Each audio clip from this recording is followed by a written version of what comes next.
Praise the Lord. The highest praise, glory, honor, worship, majesty, hallelujah, belongs to our dearest Jesus alone. Glory to God, hallelujah. And I would like to give double honor and respect to our beloved parents in the Lord. And I would also like to cherish and remember the blessed teachings, iconic Bible study ng ating beloved Mama Dear, ng beloved Pastor with Estrada Almeda and our beloved assistant pastor.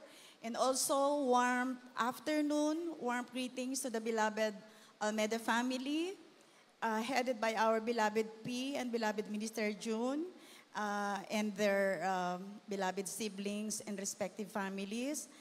And also to our visitors, amen, to our beloved brethren here in Marilao and around the globe.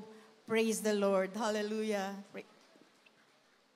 Nais ko pong pasalamatan ng mahal na Panginoong Jesus, mga minamahal. Talagang napakabilis po ng panahon, mga minamahal, sapagkat sa darating po na susunod na linggo, mga minamahal, I will be celebrating my 65th birthday. At pinapasalamatan ko yun sa mahal na Panginoong Jesus, sapagkat taglay ko po, mga minamahal, ang pangako ng Diyos.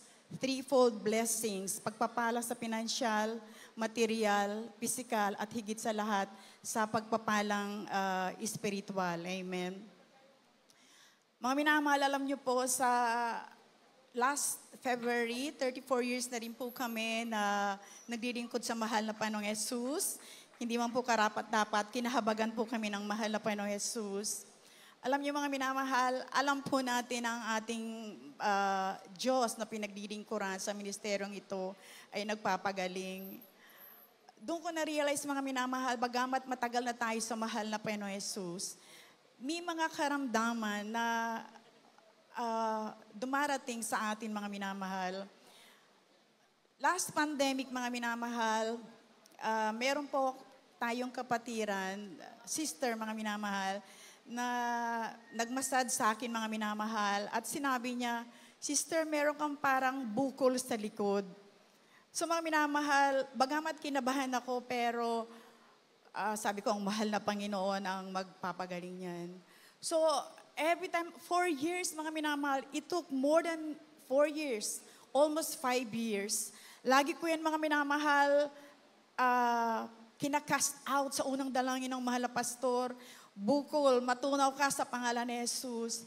At na-inspire ako mga minamahal sa patotoo ng isang beloved preacher na napakalaki ng bukol niya.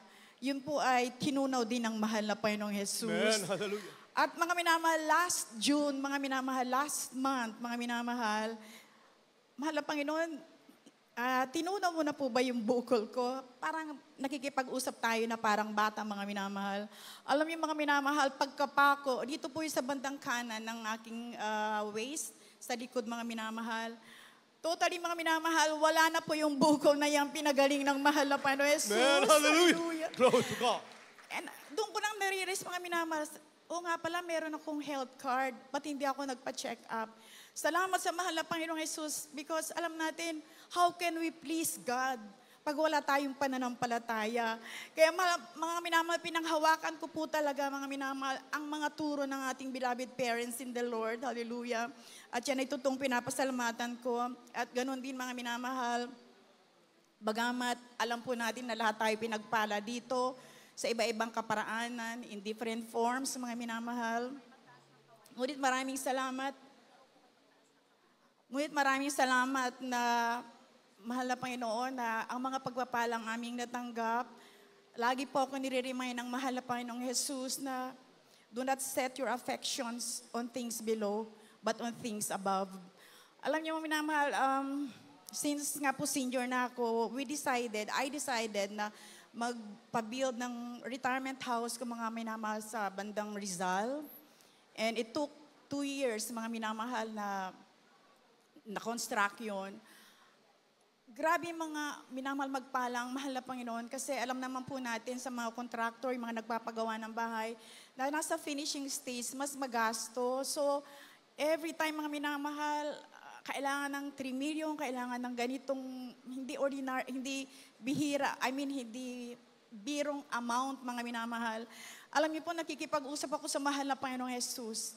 Mahal na Panginoon, ikaw ang great provider. You always provide. Alam niyo mga minamahal, totoo, you cannot outgive God.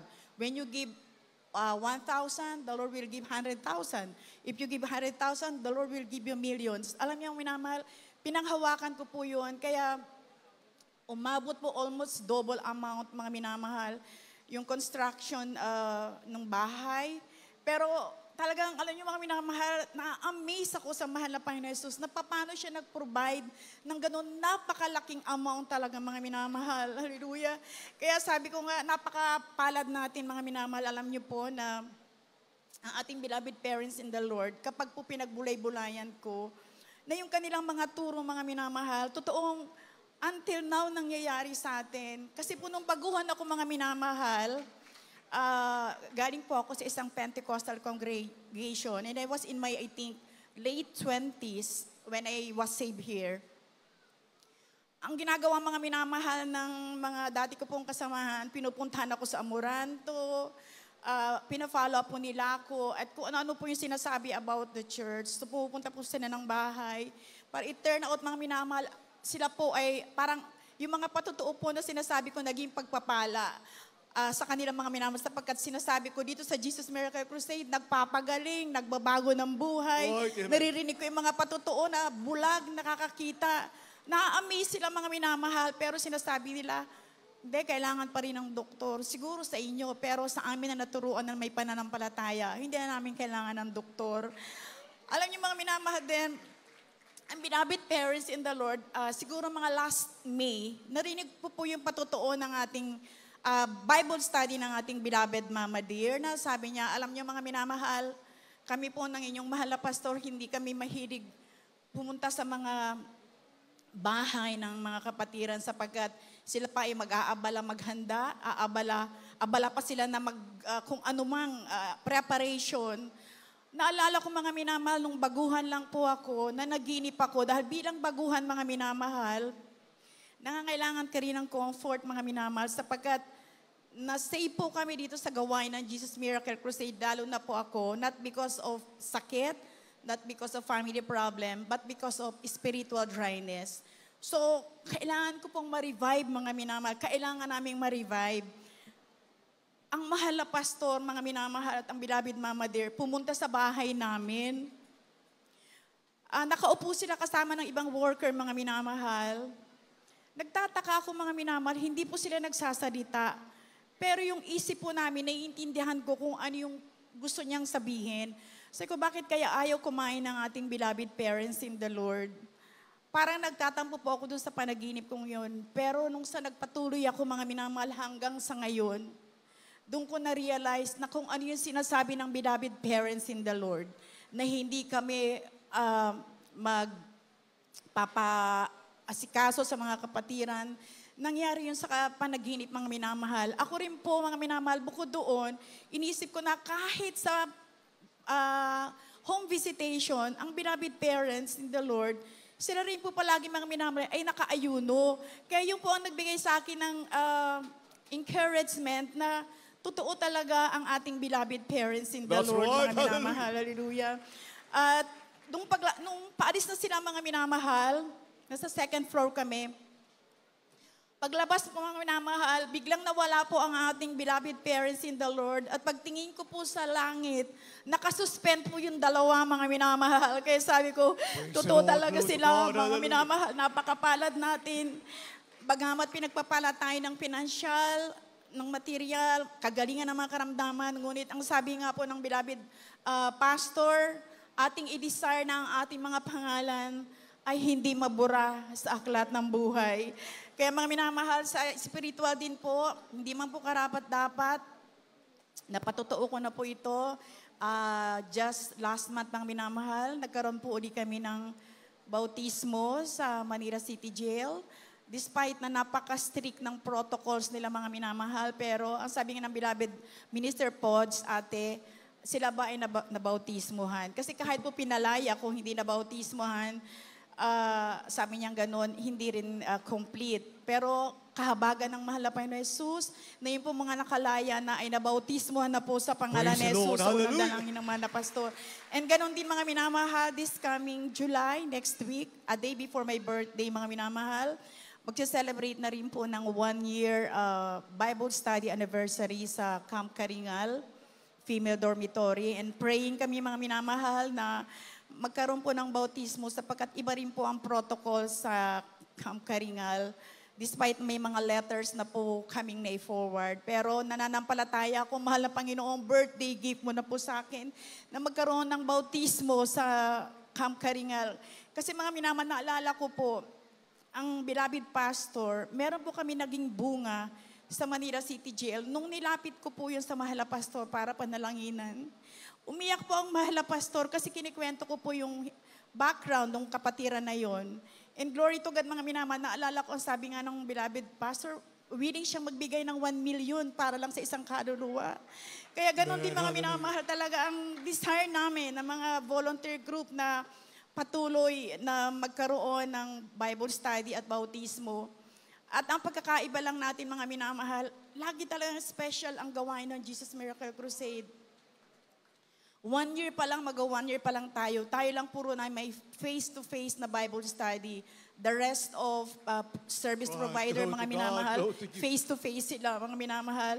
And every Bible study, every Thursday, hindi po bababa ng 50, nagdadagdag po ng mga baguhan na dumadalo sa Bible study. At totoo mga minamahal, nakikita po namin sa unang dalangin ng beloved parents in the Lord, in the beloved children, yung spiritual growth nila, paano sila magpatotoo, mga minamahal. May mga patotoo na rin sila, mga minamahal. Amen. Kaya Hallelujah. napakabuti mo, mahal na Panginoon Jesus. Hallelujah.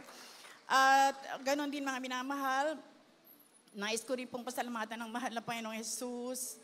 Being an ordinary member in this church, mga minamahal. And desire ko po talaga in whatever form, giving o mag-volunteer, attend po ng maghayo, attend po sa iba-ibang outreaches na talaga pong makadalo mga minamahal. Hallelujah. At pinapasalamatan ko po na nung February, nakadalo po kami sa, I think, 37th church anniversary ng Hong Kong Outreach.